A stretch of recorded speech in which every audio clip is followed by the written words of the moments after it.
The rest of the story. There it was again. That dreadful sound, an infant screaming somewhere in the dark. But then Gale realized he was dreaming again. And again, as always before, he was sitting upright in bed in the blackness of the night, his arms clutched about his trembling body. Would the nightmares never stop? Would they torment Gale until he died? The unbearable thought reminded him once more of where and when he had first heard those cries on a ship bound for London in 1851. Gale taught school in Indiana as a young man. Then he and his wife set out for the Texas Territory to claim 400 acres along the Colorado River, and then war broke out with Mexico. Gale became editor of the Telegraph and Texas Land Register.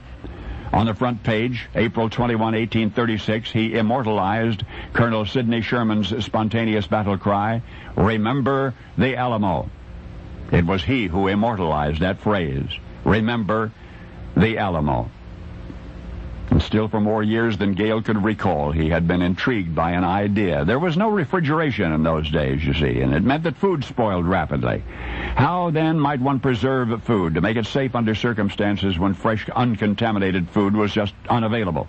So after the war was over, Gale began experimenting with various food preservation processes. What he came up with was something called meat biscuits. They were not the most delicious things in the world, but they remained safely edible for a long time.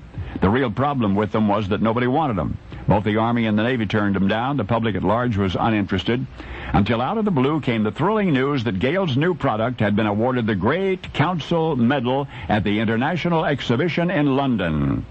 So, he boarded a ship to go to London and accept the honor. It was during that voyage that he first heard those screams. For the only source of milk for the passengers was a pair of diseased cows in the vessel's cargo hold.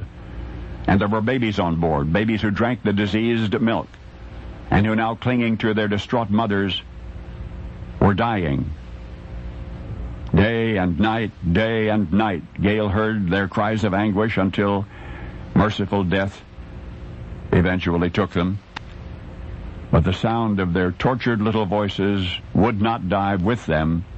That sound continued to haunt Gale year after year in daily reflections and in dreadful, dreadful dreams. He was 54 when at last the voices grew silent. For it was then, after interminable experimentation and eventual triumph, that Gale was granted a patent for a unique process of preserving milk, dehydration in a vacuum, that would revolutionize the dairy industry forever after. You never knew the Indiana school teacher who helped to forge the Republic of Texas, who made famous the shout that yet rings in our ears, "Remember the Alamo," but you know the dream of salvation that was born in a nightmare, a dream called evaporated milk, and the company that emerged because a man answered cries in the night, a haunted hero. You've always known of Borden's milk. Now you have met Gale Borden. Now you know the rest of the story.